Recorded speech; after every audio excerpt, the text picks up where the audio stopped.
O consumidor paga caro em eletrodomésticos modernos, produtos eletrônicos e de informática. E todos ficam com aquela preocupação de guardar a nota fiscal e a garantia caso o produto apresente defeito. Para se certificar de que o produto não estrague depois de 1 ano ou 2, as indústrias e algumas lojas criaram a garantia estendida do produto. O cliente paga uma taxa a mais. Será que esta nova prática é vantagem? Este é um dos temas do quadro Direito do Cidadão de hoje.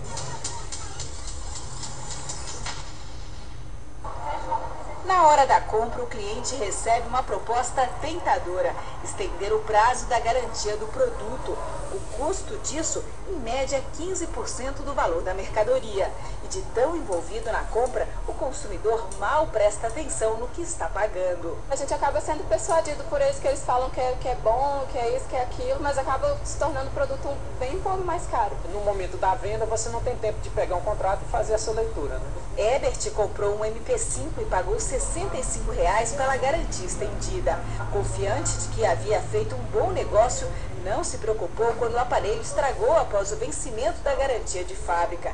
Recorreu à assistência técnica, mas descobriu que o defeito do aparelho não estava assegurado no contrato. Deu um problema interno nele, então eu acreditei que eu teria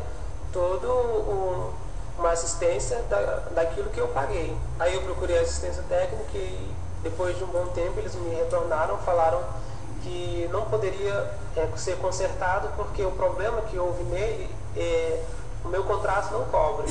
Quando assina o contrato, o cliente aceita as condições e o PROCON pouco pode fazer para mudar isso. Mas em 30% dos casos, o consumidor recebe pelo menos o dinheiro do seguro de volta. Neste contrato, por exemplo, o limite de cobertura é diferente do contrato do fabricante.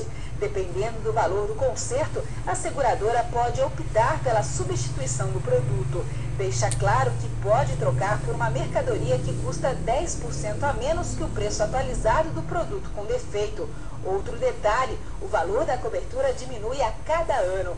Quando substituído, a garantia termina. O que se tem observado é que não é explicado ao consumidor do que se trata, é apenas empurrado a ele, e a dica do PROCON é que o consumidor leia esse contrato para evitar esse problema. Luiz Felipe, bom dia. Camila. O que os consumidores devem fazer neste caso? Porque muita gente na correria da compra assina e não lê. A gente viu ali que o contrato é enorme, com letrinhas pequenininhas. Camila, o grande problema é que quando se vai fazer uma determinada compra, já vem de fato esse novo produto. É uma nova mercadoria, é um seguro chamado agora de garantia estendida. E normalmente essa garantia estendida, ela não equivale à integralidade da proteção contratual ou da proteção legal. No Código do Consumidor nós temos 2 tipos de garantia que vêm naturalmente. Uma é a do próprio produto oferecida pelo fabricante, que é aquela garantia contratual. E depois nós temos a garantia legal, que em produtos duráveis é de 90 dias. E é bom lembrar que essa garantia contratual, ela se soma à garantia legal. Então, se uma máquina fotográfica, por exemplo, ela tem uma garantia do fabricante de 1 ano, ela, além desse ano, ela terá mais 90 dias de garantia legal. Então, são 12 meses mais 90 dias. E quando o consumidor for tentar ou tiver interesse em fazer a garantia estendida, é verificar se de fato essa nova garantia, ela tem toda a cobertura da garantia contratual. Agora a pergunta de um telespectador que pede para não ser identificado. Conta que faz parte de uma instituição religiosa e há alguns meses, em uma reunião com mais de 200 pessoas, foi acusado de não ter um comportamento adequado. Disseram que ele tinha casos com várias mulheres. Ninguém apresentou qualquer prova. O problema é que na reunião havia integrantes de outras congregações e a história se espalhou. Hoje ele sofre restrições e constrangimentos. O nosso telespectador quer saber se pode processar quem levantou essa história na reunião e que tipo de crime é este.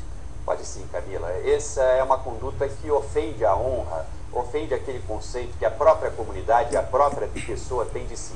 Então todo mundo trabalha para construir esta própria honorabilidade. E quando isso é atingido, é claro, há a eventual possibilidade de uma queixa-crime contra aquele ofensor.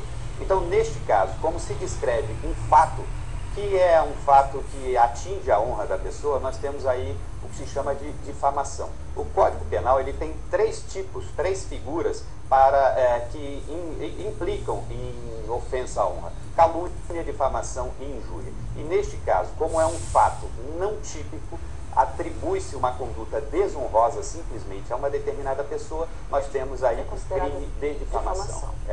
Temos uma pergunta também do Anderson Menezes. Ele quer saber se quem tem epilepsia tem direito ao auxílio-doença. Camila, todo mundo terá direito ao auxílio-doença desde que segurado. Esse é o primeiro requisito para que alguém tenha direito a esse auxílio-doença. Ele tem que reunir essa qualidade de segurado. Reunindo essa qualidade de segurado, ele deve verificar se essa doença que o acomete será uma doença especificada em lei, que nestes casos, como por exemplo, o que é uma doença especificada em lei? É uma neoplasia maligna, é uma alienação mental, pode ser eventualmente AIDS. Essas doenças são determinadas em lei e elas não precisam de carência para que a pessoa usufrua do auxílio-doença. A epilepsia não é uma doença especificada em lei, então ele terá que ter essa condição de segurado, no mínimo 12 meses de contribuição e uma avaliação da Previdência Social no sentido de que ele, de fato, tem essa incapacidade temporária para o trabalho.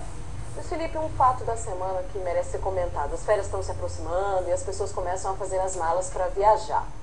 E uma decisão do Tribunal de Justiça de sexta-feira ela é bem apropriada para este momento.